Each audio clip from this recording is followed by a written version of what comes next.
Is your student trying to qualify for dual enrollment but is having a hard time because they can't seem to place as college ready in the math section of the PERT?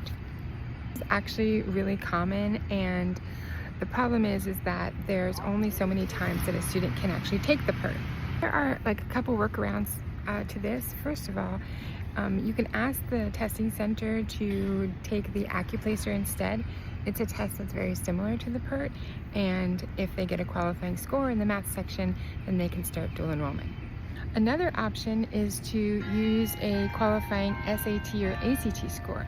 Sometimes students don't realize that they already have a qualifying score with the ACT or the SAT, and those qualifying scores for the PERT to match the PERT score are actually quite low. The minimum score for the SAT is like a 480 on one section of the SAT, and for the ACT the minimum score is a 17 and a 19, I think, for the math. So those are actually very doable scores.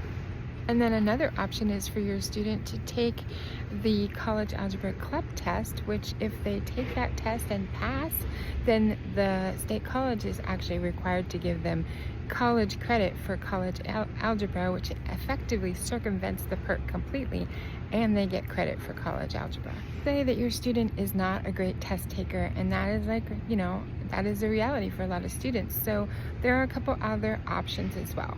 Your student can actually take college algebra through Southeastern University for free as dual enrollment, and they can also take college algebra through Arizona State University Universal Learner Program. Universal Learner Program is not free, but it's very inexpensive.